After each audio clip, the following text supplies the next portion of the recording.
inventory. So sit back, relax, and take it away, Craig. Yeah.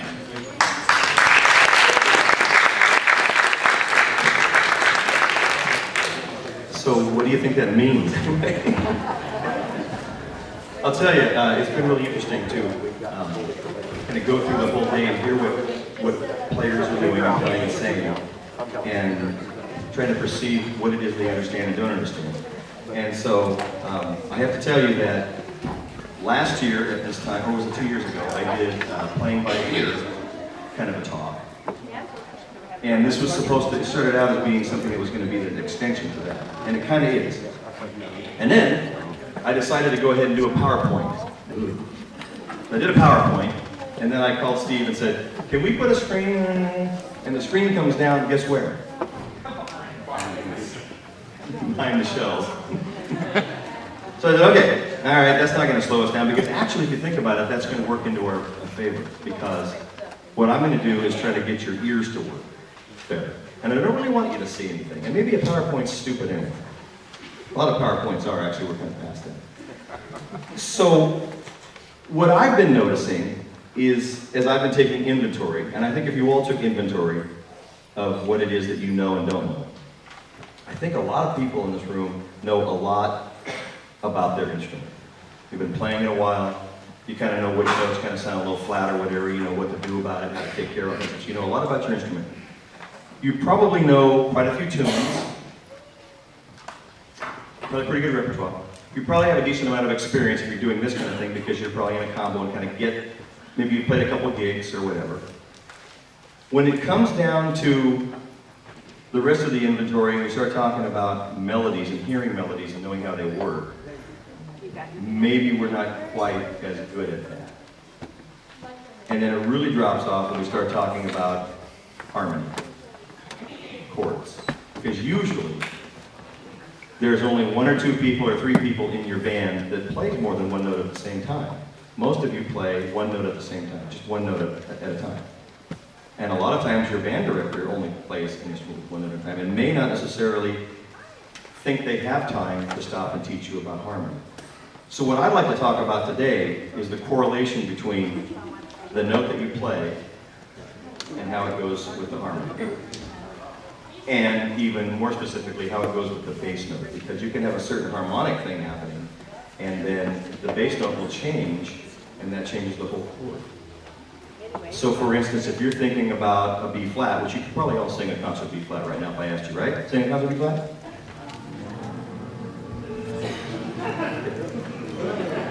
You know the universe emits this low B flat, really low B flat, did you know that? So it's pretty natural, even though it's flat. Okay, so if you're doing that, are you thinking that that goes with a B flat chord? And some of you are going, what? Because no one's maybe asked you that before? But let me just show you something.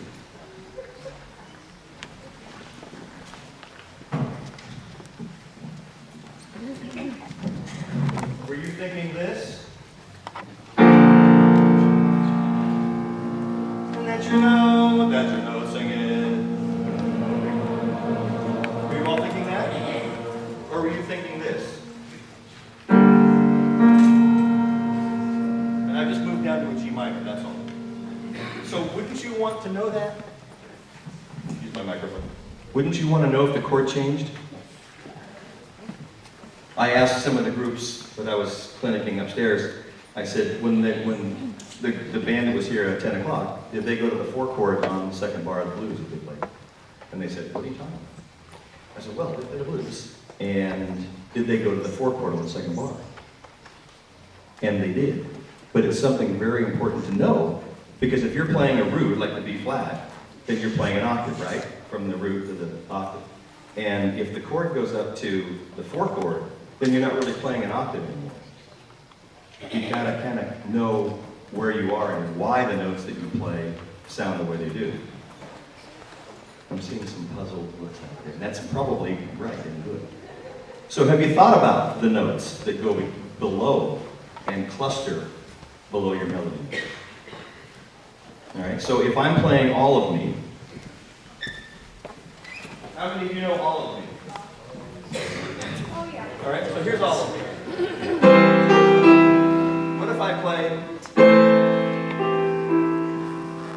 now it's different. I changed one note. Anybody know what I did? I played a C chord, like it's supposed to be, and then I changed one note. It went from here to,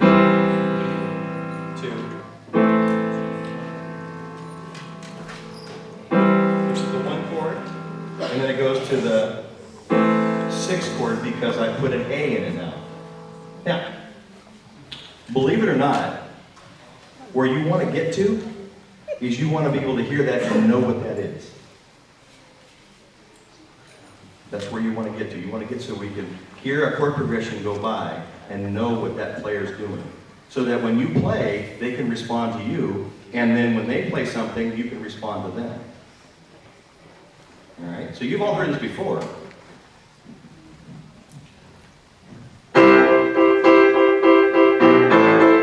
That's just 1/6. But we've heard that in like every pop tune on earth has that. So those are the kind of things you want to know. What if I went to this chord?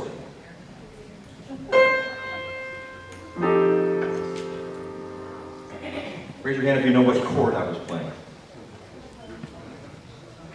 The one from Charlie Brown Christmas, maybe. No, it's in G, but it's for all. Okay, so here's the C. And I'm playing.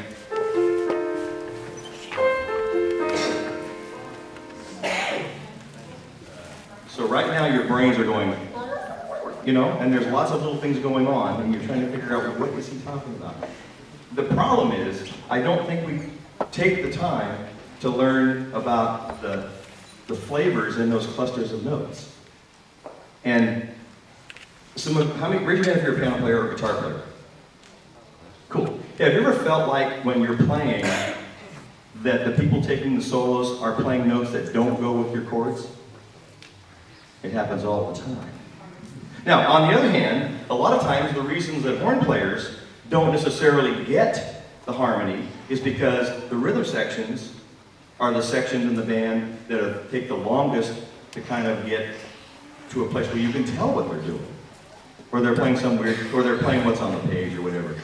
But a lot of times they aren't giving very good harmonic information. So all in all, the communication isn't happening. Many times when I go to clinic at a festival, and something happens like they go to the 4th chord on the 2nd bar of the blues or whatever, and I will say to the soloist, did you talk to your rhythm section about what they're going to do right there? And they look at me like, we're supposed to talk? I said, you should talk about it. You know, and if I sit down to play with some people, like if Steve came up here and played guitar and I was playing piano, I would listen to find out where he was going to go on the blues. And I would listen if he was going to put in, you know, are you going to go to the 6th chord on the 8th bar? Are you going to, you know what I'm saying? So I'm speaking a different language right now than many of you are used to. So what I'd like to do is sort of walk you through some of the steps that I would like you to think about doing and asking nicely, ask your band director if they will incorporate this kind of thing into your daily rehearsal. Because in the last probably 10 years of my teaching, it's clear to me that the better your ears are trained, the better musician you're going to be. Does that make sense? It does. So why do we not do that? I'm on this crusade, I guess, you know? Why don't we do that? It would be like going to soccer practice and not learning how to kick the ball. I mean, it's that big. So what do you do to get started? Now, many of you might do some ear training, right? So you might say, all right,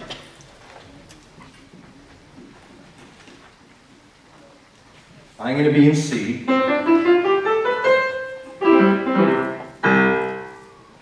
And if I asked you to put this into your brain and tell me what it is, sing that to me in numbers. Ready, and go.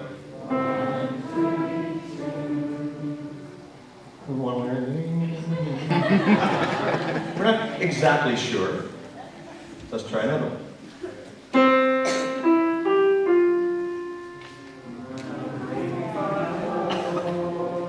And you might in pep band play La Bamba. They're all songs. Everything's a song. Yeah, that's it. Okay, we're still back in the C. So how about this one? Sing, go. Okay, so your voice can match that. But the numbers are like, not sure what the numbers are. Right? The first one, because I didn't start you on the root this time, and you should start on the root, and I'm going to take you through this pretty quickly. And I think what's going to happen is, of the entire time that I'm going to talk, probably the first third you're going to go, okay, I'm with you, I'm with you, I'm with you. And then the second third, we're going to lose about half of you, and the third third is like, okay, this is where we need to go. So if I don't give you the whole deal, then you won't know where you're going. But I don't want you to be frustrated. I want you to say, I'm going to learn this. Because you should. That's what C. All right, so here's my C again. And I play. And if your eyesight's really good, you can see what I'm doing. Okay. So this is 3, 4, 5, 2, 4. Okay. And I know that's 4 because I know that I can climb back down the ladder and go 3, 2, 1, 3, 5, 2, 4, 3, 5, 6, 4, 5, 3, and so on. Let's try this one.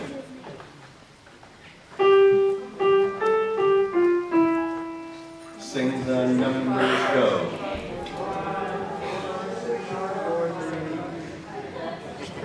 Another chance. 5, 5, 6, 5, 4, 3. Oh, I just had you guys in the clinic. You guys are the best ears in the house. You really did a great job. I really appreciate it. It was fun for me. We went to the other end of this whole thing. Okay, so you understand. How about this one? So here's my C again. Anybody know what this note is? B. There's an awful lot of tension in that, isn't it? That's called our leading tone, and the reason it's called that is because it leads to singing. Right. So we know what that is. So here's how it goes. Sing the numbers, go.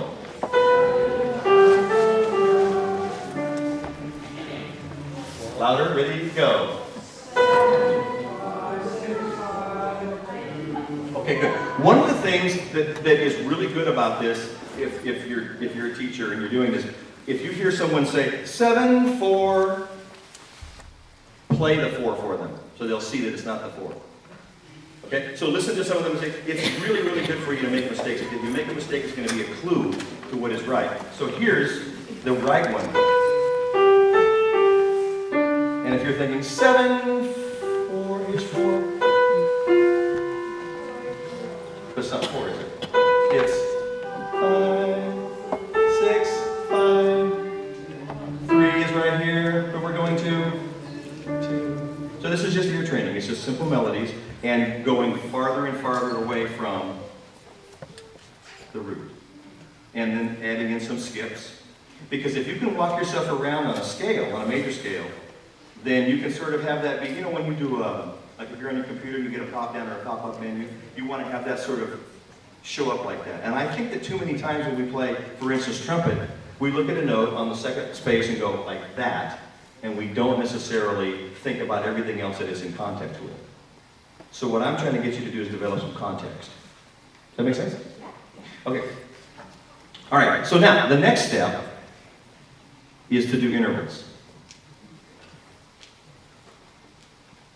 And every interval goes to a song. And you've probably seen things on the internet where it's got, you know, My Bonnie Lies Over the Ocean is the major 6, and those kind of, Here Comes the Bride is the 4th, and things like that. There are lists and lists and lists of different kinds of songs that are crutches to help you figure out what the interval is. So the next thing you want to do is you want to go to an interval like this and play it first melodically.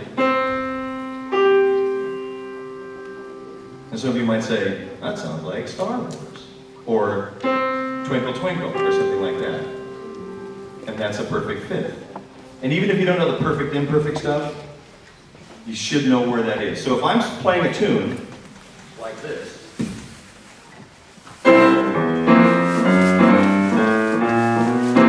and in my brain something says you should play, that goes 5, 5, 4, 3, 5.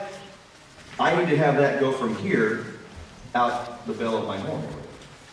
So I want to make sure that I can translate that from here out, not from the page. There's no music on the page. All right, it's up to you to know what that is. Otherwise, you're just painting by the numbers, which is not very creative at all.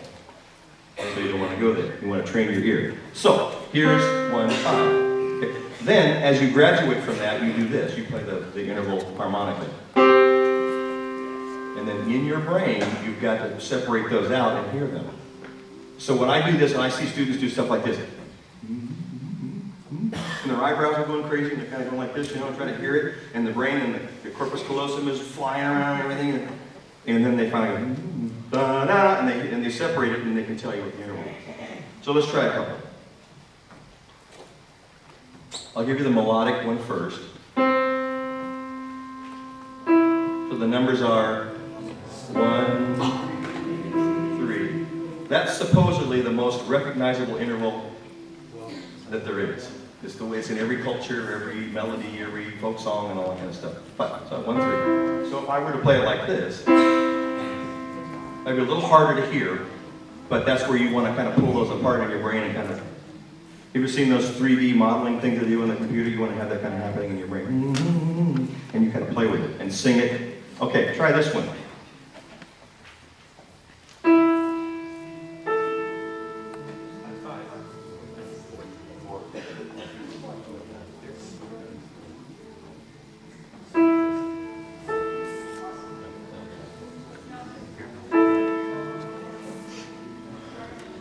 Okay, it's a 4. 1, 2, 3, 4. It's 4 above. Does this also work with solfege and with numbers? It would. And any way you want to approach it, you can use letters, numbers, whatever, as long as it's starting to make sense. And then what you can do in band is you can have someone play an interval, and then the whole band matches that. And then the really hard one, if you just stay in one octave, you have one person play the first note and the second note for the interval, and then the next person, and then the whole band plays, and then you have the next person play the second note and add another one to it. So they're playing their 2 notes. And the next person plays that note and another one. And if you can go, it took me one time 2 months to get around my whole band doing that without a mistake. So that's how long it takes. So you can't, some of these things that we're trying to learn are not necessarily things, and we're not used to this, but why can't we get it like in 10 minutes? Ha.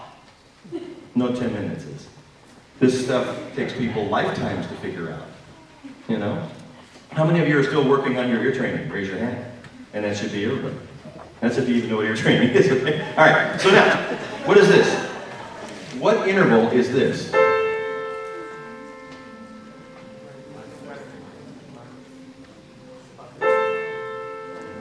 Also sounds like this. Anybody? Minor third. It sounds like. Oh, it's working. On that guy right there. Okay, so the minor third is the beginning of that Brahms lullaby. All right, good. One more. One more.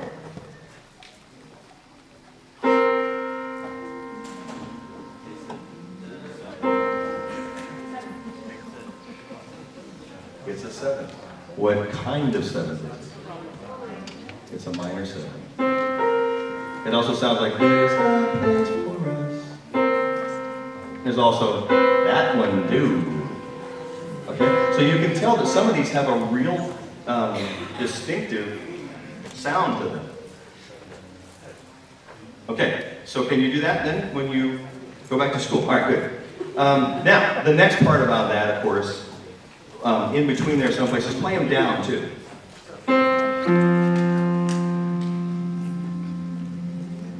And then you kind of invert it and you mess around with it, and pretty soon you say, that sounds like a perfect fit.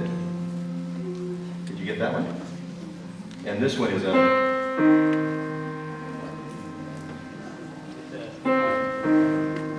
It's interesting to hear the little answers that you blurt out.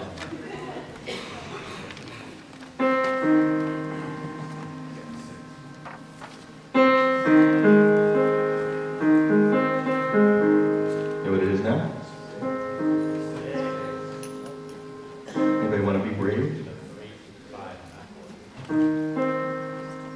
a sixth of some sort. There, a sixth.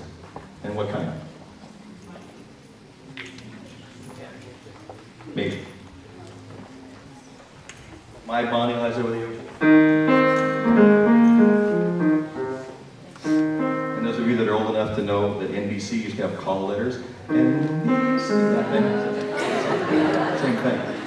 So the more you know, then the more you know, right? The more you know, then you can be deductive about it and say, well, this just doesn't quite sound like that. For instance, if you know, if I played for you a melody,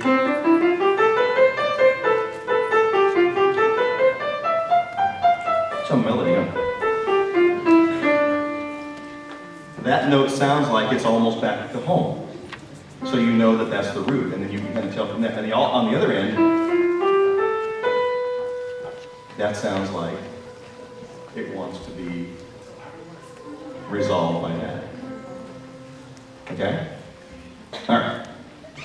Now, next is we put the notes, some more notes together. So now, we're going to listen to a set of notes and see how far we can go. So now I've got 3 notes, and I'm just playing triads, and I'm going to play either a major or minor triad. Now can you pull that apart and tell what it is? And it's in the key of C. So sometimes that's, that's nice for those of us that play piano, I guess. So can you see and hear what those notes are? And then I can break it up. So it's C, D, G, and so it's the 1, 3, 5 of the C scale. Okay? Now, here's another one. Based on the first one, can you tell what these notes are?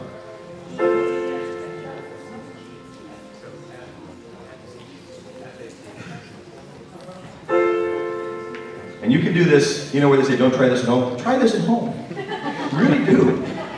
And figure out what it feels like, what it smells like, what it tastes like, all that kind of stuff. Okay. All right, this is an F chord. So in jazz lingo, it's the 4 chord. F-A-C, so it's the 4 and the 6 and the 8 of the major scale, if you will. Unless it's just sitting by its own self, then it's just a 1, 3, 5. Okay, how about this one? It kind of sounds like everything moved up, didn't it? Okay. So that's a G chord, and it's the 5 chord. And if you can play those 3 chords, you can play a lot of things. Like Louie Louie and that kind of stuff. We all love that. So now, that's not the way piano players play though. They don't go like this. Like a blues. Okay, I'm playing the blues. No, you're not. It sounds stupid. Okay. This doesn't sound right. You gotta put 7s and stuff like that. So what piano players tend to do, and guitar players, they tend to play things that are called inversions. Inversion means you're going to take the 3 notes and you're going to play them where it's convenient to play them. So it sounds like the top note, the leading tone, your voice leading doesn't move around too much. It's going to sound like you know what you're doing.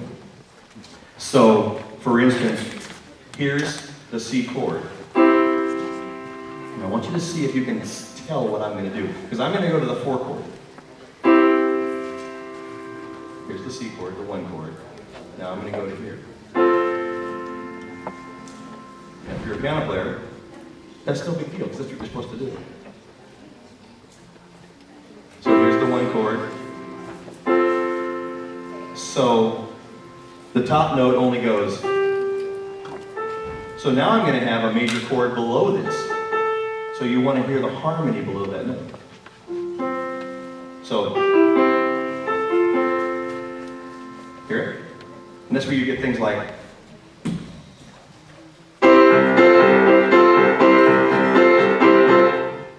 Before, kind of thing. That's all that is. So that would sound funny if you didn't invert it. And it's hard. And it's not going to be smooth. All right? And then we also have, and that's the 5 chord that goes with it. So, raise the finger that you think is appropriate if I want to do this to raise the 1 or the 4 or the 5. Okay?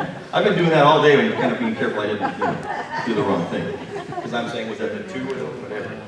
So here's a chord, that's the 1 chord, and here's the 4 chord, and here's the 5 chord. All right, so raise the appropriate appendage for this one. If it's the 1, raise the 1. And this one is the 4, and the,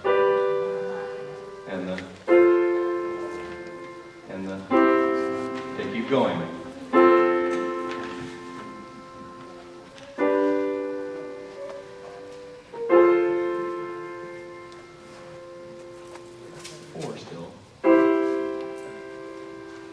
Okay, so what I would like you to be able to do is follow this. This is just simple triad.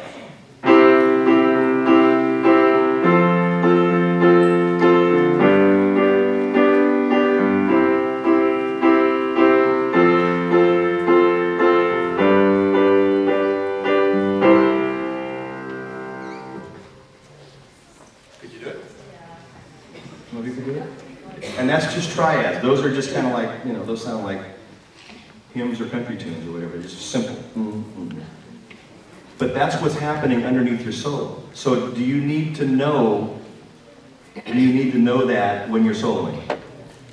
A resounding yes, right? Because have you ever played a note in your solo and just really felt like it really went really well with the chord? If you look back, you'd probably say, that's probably the 3rd or the 7th of that chord. It shouldn't be luck, though, because as I always say, luck is not a plan. Have you ever played a note in the solo, you go, not playing that one again, that was really horrible. We've done that, yeah. So you should go find out why that was the way it was, too. Because every time you make a mistake in a solo, it's something you can learn from. I mean, imagine if you only played notes that you only played just the same thing all the time. How boring would that be? Pretty boring. So you got to be able to push the envelope a little bit. Okay, so now, let's throw in a minor chord. Because in the hierarchy of chords in a key, we've got major and minor chords. So the 1 chord is major, 2 chord is minor, 3 chord is minor, the 4 chord is major, the 5 chord is major, the 6 chord is minor, and as a friend of mine says, the 7 chord is diminished, and then 8. And so then we should be able to tell each of those. And it turns out that there's a relative minor for each one of those 1, 4, and 5 majors. So 2 is the relative minor of 4, so on and so on. All right?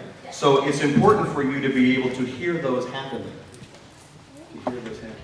And so if you're playing a note, you want to make sure that the harmony is correlated, you're together with things. And so if you're just thinking about theory things, or just thinking about scales, or just thinking about some chord symbols written on a page to do your solo and kind of plugging things in like that, you're not really creating something that's a nice melody to listen to. So scales are scales. That's pretty profound, right? Scales are just scales. My dad used to say, why are they playing all those scales? Like, I don't know. But I really like it when someone plays a melody. To me, that's the ultimate in soloing. When it sounds like it goes across something, it makes sense, and you're creating a new melody. So think about that. But you can't do that unless you know what I'm going to play underneath you. Right? That makes sense? Lots of nodding heads. Okay. All right. Questions so far? What ifs and stuff like that? Is it hot in here?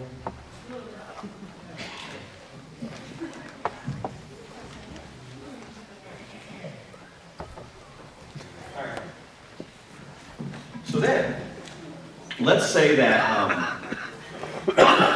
we're playing a blues. People say we're playing a blues. Let's say we're playing a blues. So if I go like this.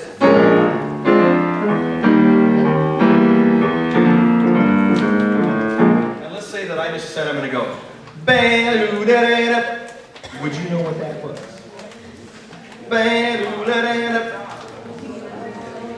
Anything, would you just know? Could you copy me on your instrument? I know you can sing it because you can just sing, but would you know where it was and how to put that back? Okay? So it's B flat and A flat. So it's like call and response. The trick is, if I went like this,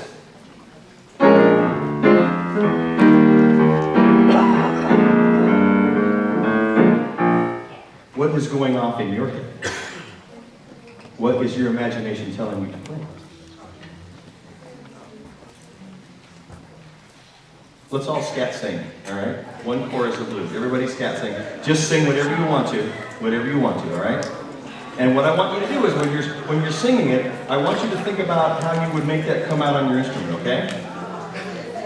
Can you try it? This is awfully difficult to do in a large room, but we're going to do it anyway. All right, ready? 1, 2, ready, go.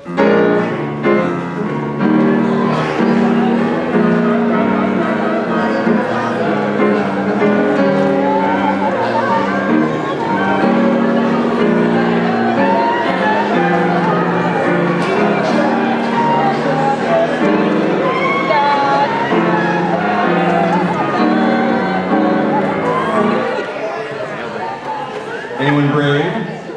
No, I won't make you do it. Could you play what you just sang? Did you hear the 2-5 that I put in there? So that's when you have the conversation and you're asking your piano player, what are you doing there? What's going on in this picture, kind of a thing. I know, that's a good question. That's what I was asking you about.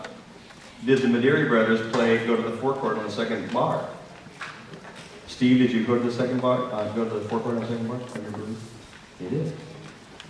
Did you go to the 6th chord on the 8th bar of your blues? Okay.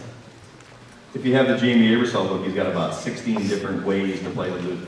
There's a guy I play with, he always says, there's somebody screwing up the blues again, because a lot of people like to keep it simple, you know, but as many people as you have, they're going to have different ways they want to play the blues. So, we have to make sure that we know how to do that. How many of you play piano or guitar? I would recommend that you all learn how to do that, so you can play a chordal instrument. Okay, now,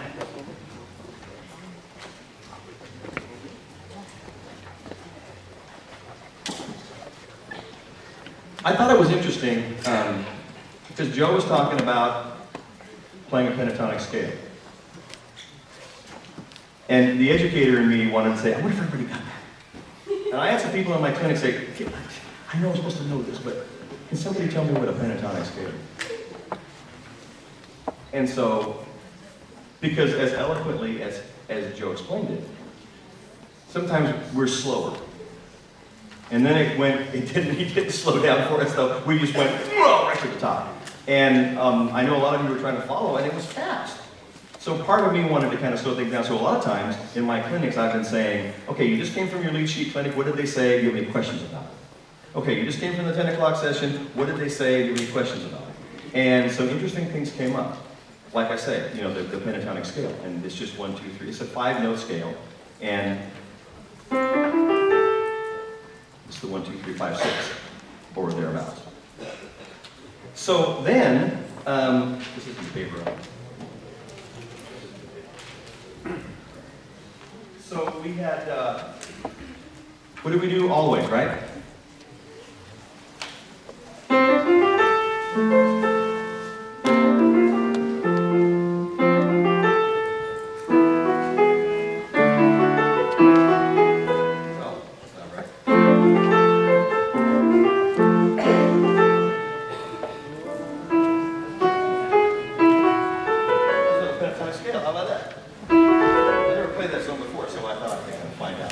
So, do you know where that's going? Because I had to go and figure it out. And what happens is, it's an F.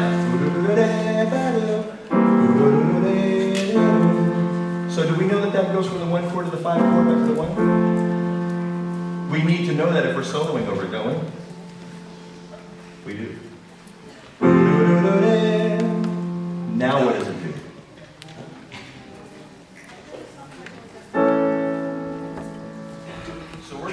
Go.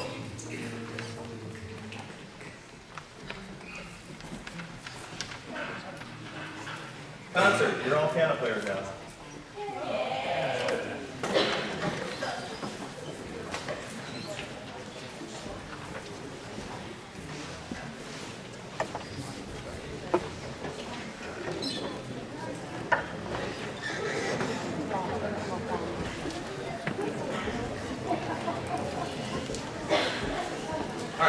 take it to here.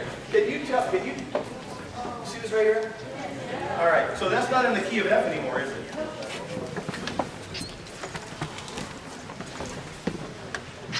So.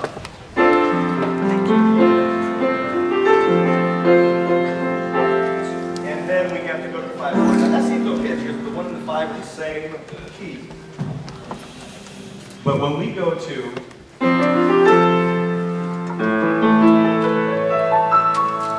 how do I know what to do right there? How do I know what to do? Good question, huh? Okay, and so the pentatonic scale is in there, so can we figure out what that is and what to do about it?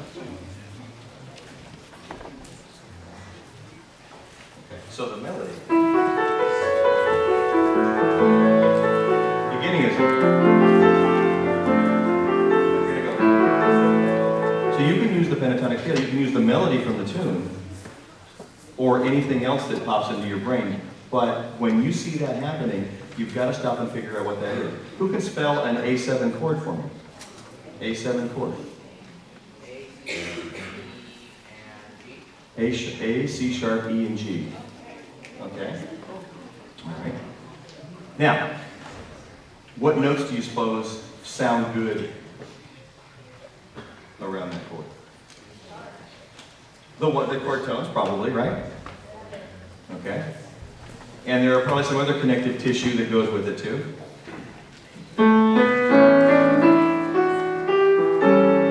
Ever hear of a Mixolydian scale? Okay, so we're flatting the 7th because it's got that kind of a sound to it. So you want to take that and compare it from where you're coming from to where you're going to. So you want to see things and hear things in context. And then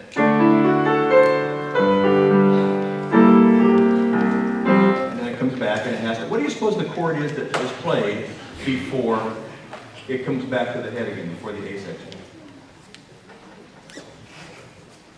It's most likely the 5 chord. Because the 5 chord makes us want to hear the 1 chord again. So I'm talking in a language now that may be confusing to you. Raise your hand if that's confusing. Okay, I would figure it. So then, we also played, what was the other tune that you played? Besides the blues? No?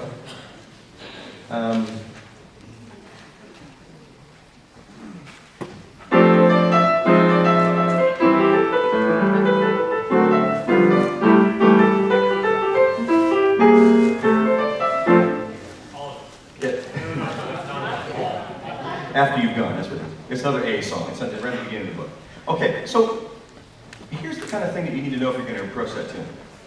The first chord, and I have to tell you that a couple weeks ago I was judging a festival in Folsom, and there was an alto saxophone player that stood up and played Georgia on My Mind.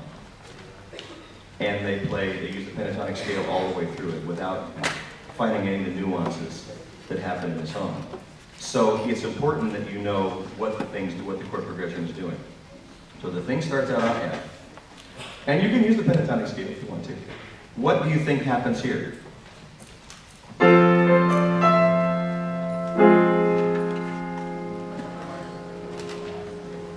Any idea? It goes from F to this. Is that going to change the note you play? All right? And then it goes to here.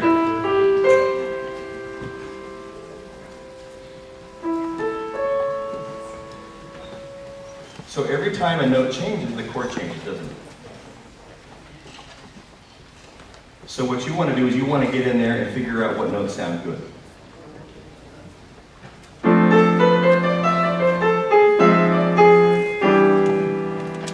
Navigate through there. Now, chords tend to move in a circle.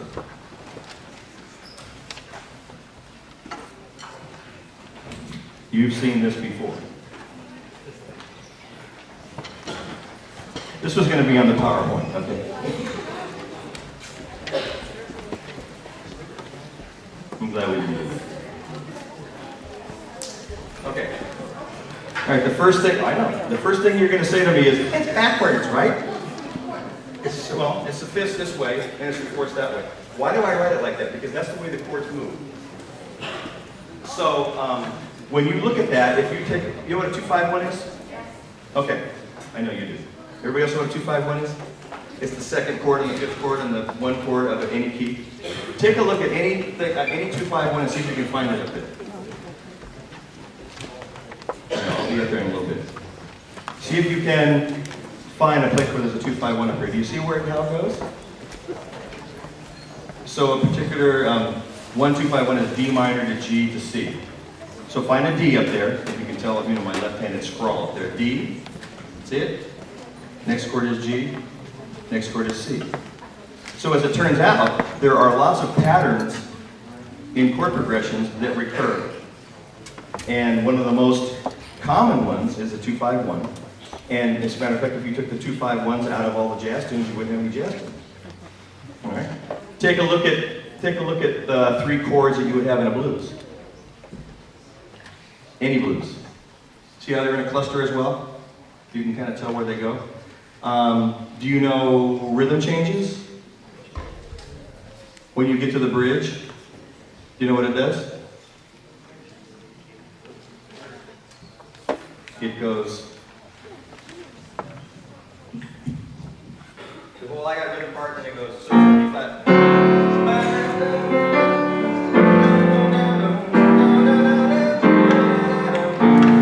So it goes like this.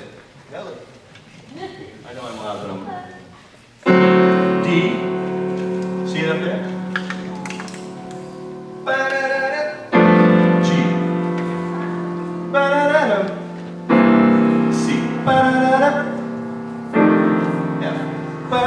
So that goes D, G, C, F. So do you think it's a good idea to kind of know that the chords move in that direction? Now, after it goes to the F, what do you suppose is after that? It's in B flat. So if you stop and take a look at, you know, I know that where a lot of you are, this is really a lot to think about. And there's 88 keys on the piano. It's just like it's a lot. So how does it go together? What might I do? How can I approach it? And I think what you got to do is you got to be patient, and you've got to start with really basic stuff. Learn melodies, learn intervals, put some chord progressions together. Start thinking about how the chord sounds underneath your note.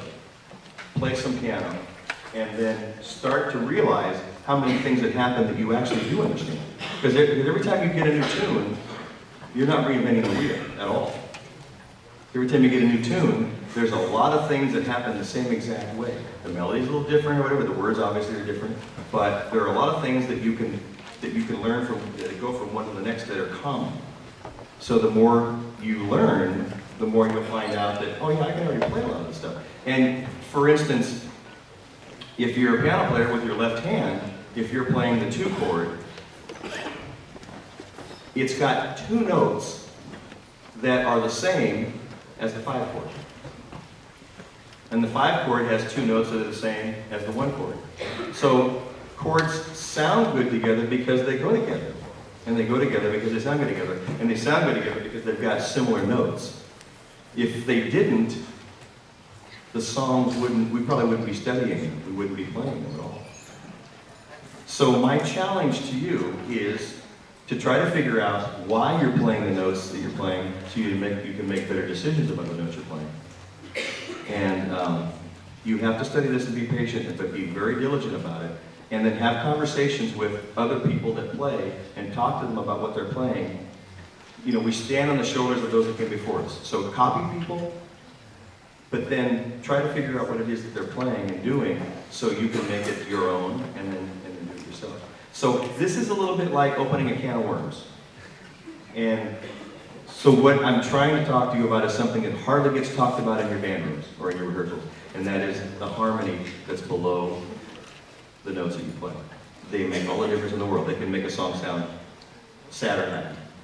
They can make a song sound dissonant, whatever it is.